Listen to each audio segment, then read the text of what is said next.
अस्सलाम वालेकुम।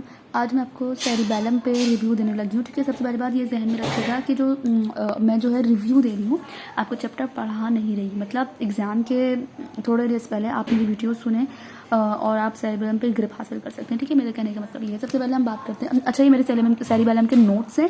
अगर किसी को चाहिए हो तो आप मुझे जो है कमेंट कर सकते हैं, मैं आपको ये नोट्स अपने दे दूँगी।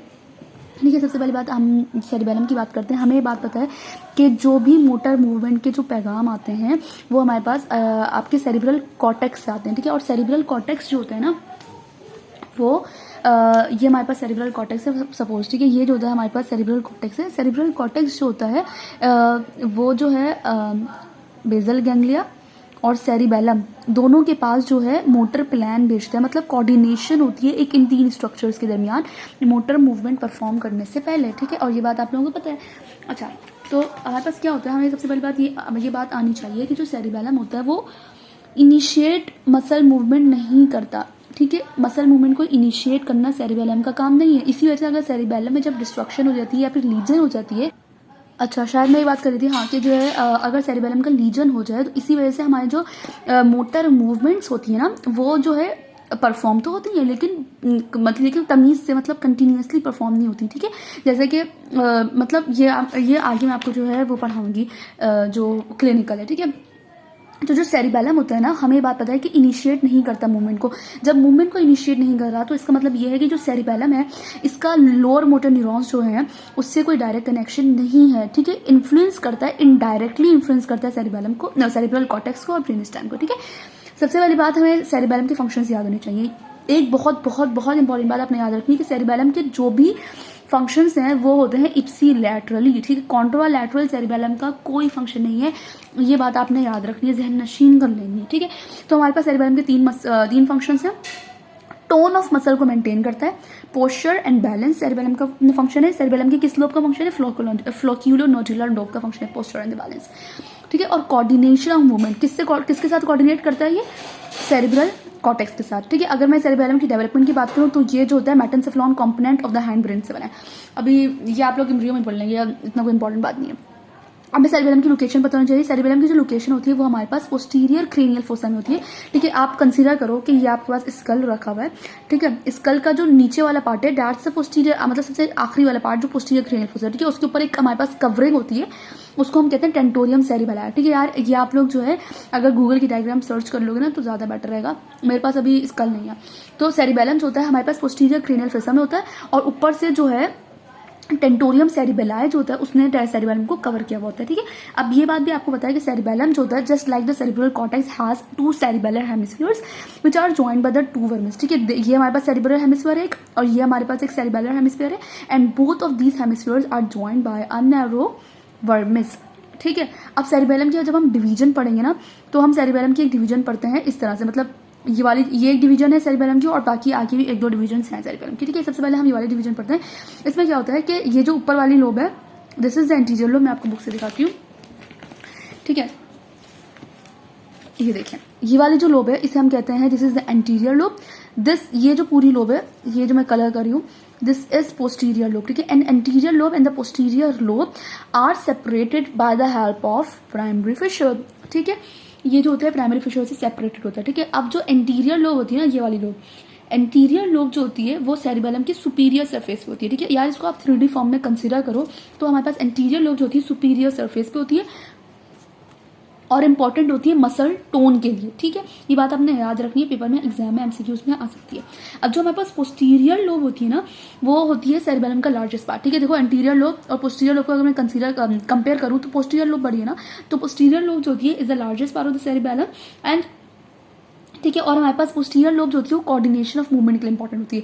एंटीरियर लोब किस लिए इंपॉर्टेंट होती है, anterior lobe is important for tone of the muscles and the posterior lobe is important for the coordination of the movement. ठीक है, दूसरा जो होता है हमारे पास हॉरिजॉन्टल फिशर है और हॉरिजॉन्टल फिशर जो होता है सेपरेट करता है सुपीरियर सरफेस को इन्फीरियर सरफेस से। मतलब अगर मैं इसको 3D फॉर्म में देखूँ, नीचे से अगर मैं सेरिबैलम को रोटेट करके देखूंगी तो हमारे पास जो हॉरिजॉन्टल फिशर है वो सेपरेट करेगा सुपीरियर सरफेस को फ्रॉम इन्फीरियर सरफेस। ठीक है, और अच्छा जो है हॉरिजॉन्टल फिशर, इसके बारे में आपको कोई ज़्यादा बात याद करने की ज़रूरत नहीं है। हॉरिजॉन्टल फिशर की कोई मॉर्फोलॉजिकल और कोई फंक्शनल इंपॉर्टेंस होती नहीं है सच, ठीक है। तो ये प्लस पॉइंट है, इसमें आपको कुछ अल्लाह का शुक्र याद नहीं करना। अच्छा, अब जो सेरिबेलम होता है, हमें पता है कि जो स्पाइनल कॉर्ड होती है उसको छोड़ के स्पाइनल कॉर्ड में हमारे पास क्या होता है, दिस इज स्पाइनल कॉर्ड, ठीक है। और यूं करके हमारे पास ग्रे मैटर बना होता है, ठीक है। ये वाला ग्रे मैटर है और this one is white matter. Spinal cord को छोड़ के बाकी हर जगह उल्टा होता है, यानी कि सेंटर के अंदर व्हाइट मैटर होता है और उसके सराउंडिंग जो होती है उसके अंदर ग्रे मैटर होता है। सो सेरिबेलम में भी ऐसा ही होता है। सेरिबेलम में हमारे पास क्या होता है कि यहाँ पर सराउंडिंग में ग्रे मैटर होता है। ये सेरिबेलम है, ठीक है।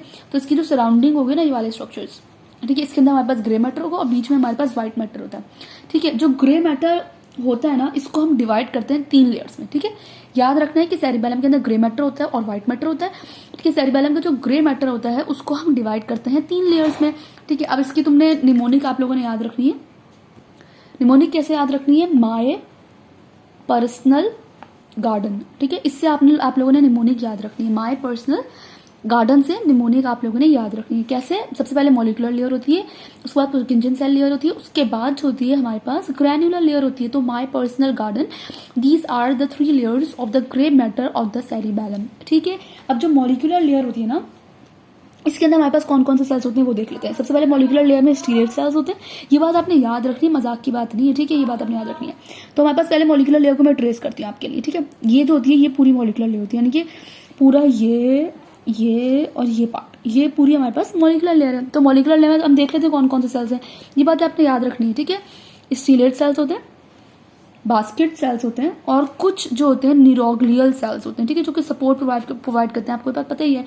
तो मॉलिक्यूलर लेयर में हमारे पास क्या होता है कि स्टीलेट सेल्स होते हैं, बास्केट सेल्स होते हैं। ये तो बहुत इंपॉर्टेंट बात है। दूसरी बात, हम मॉलिक्यूलर लेयर में क्या देख रहे हैं, ये देखो, ये हमारे पास क्या है, ये हमारे पास ग्रैन्युलर लेयर है, ठीक है। तो ग्रैन्युलर लेयर का ऊपर जो होता है, ये देखो, ये ग्रैन्युलर लेयर का एक्सॉन है और एक्सॉन जो होता है ये ऐसे करके टी टर्मिनल बना रहा है। क्या हमने क्या सीखा यार, डायग्राम आई होप सही दिख रही हो, ठीक है। ये जो होता है हमारे पास ग्रैन्युलर सेल है, सॉरी हाँ, ये ग्रैन्युलर सेल है। इस ग्रैन्युलर सेल का ये एक्सॉन है। एक्सॉन मॉलिक्यूलर लेयर में जा रहा है और हमारे पास क्या बना रहा है, टी टर्मिनल बना रहा है, इसको टी टर्मिनल कहते हैं, ठीक है। और ये जो होती है दिस इज द पुर्किंची लेयर, ये हमारे पास पुर्किंची लेयर है, ठीक है। ये वाली पूरी, ये पूरी पुर्किंची लेयर है और ये हमारे पास पुर्किंची सेल्स है, ठीक है। पुर्किंची सेल्स जो होते हैं, यहाँ पे देखो, यहाँ पे शो हुआ है पुर्किंची सेल्स के जो डेंड्राइट्स होते हैं ना, वो ऊपर जा रहे होते हैं और स्पाइन्स बना रहे होते हैं यूं करके, तो इसको कहते हैं डेंड्रेटिक स्पाइन, ठीक है। यार अगर नहीं आ रहा ना तो बुक खोल के देख लो, ठीक है। बुक का पेज नंबर 222 है, बुक खोल के समझ लो, मेरी वीडियो देखते रहो और जो है बुक से डायग्राम देखते रहो। तो क्या सीन है कि हमारे पास सबसे पहले हमने क्या पढ़ लिया, मॉलिक्यूलर लेयर में क्या क्या चीज होती है, स्टीलेट सेल्स हो गए, दूसरे बास्केट सेल्स हो गए, तीसरे क्या होते हैं कि axon of granular cell which are making the T terminals and the dendritic spine of the Purkinje cells, ठीक है। ये जो होते हैं ये हमारे पास मॉलिक्यूलर लेयर में होते हैं। एक लेयर हमारे पास अल्लाह का शुक्र है कंप्लीट हो गई। अब पुर्किंची सेल लेयर में क्या क्या होता है, पुर्किंची सेल लेयर की सबसे पहली बात हम ये पढ़े कि पुर्किंची सेल जो होते हैं ना, तो जो पुर्किंची सेल्स होते हैं, देखो ये जो रेड वाले शो किए गए ना, ये पुर्किंची सेल्स हैं और ये पुर्किंची लेयर है पूरी। तो जो पुर्किंची सेल्स होते हैं, अगर ये जो होते हैं गोल्जी टाइप 1 न्यूरॉन्स होते हैं और कैसे दिख रहे हैं शक्ल में, देखो ये फ्लावर शेपेड है, ठीक है। फ्लावर शेपेड होते हैं शक्ल में अपनी और सिंगल लेयर में अरेंज्ड है। ये देखो, इनकी कोई डबल शबल लेयर नहीं, सिंगल लेयर में अरेंज है और इनकी जो डेंड्राइट्स होते हैं वो मॉलिक्यूलर लेयर में जाते हैं, बात आपको पता है, ठीक है। तो हमारे पास क्या होता है कि जो डेंड्रेटिक स्पाइन है ना, इसको मैंने आपको बताया था डेंड्रेटिक स्पाइन है। ये जो डेंड्रेटिक स्पाइन है ये साइनेप्स कर रही है विद द एक्सॉन या फिर with the axon of the granule cell, ठीक है। डेंड्रेटिक स्पाइन जो होती है साइनेप्स कर रही है with the axon of the granule cell, ठीक है। अच्छा, अब क्या होता है, अच्छा ये बहुत इंपॉर्टेंट बात है, आपने क्या याद रखनी है कि जो पुर्किंची सेल्स हैं, इसके जो ये जो हमारे पास पुर्किंची सेल है, ठीक है, ऊपर हमारे पास डेंड्राइट गए तो दैट्स वाई नीचे एक्सॉन जाएगा।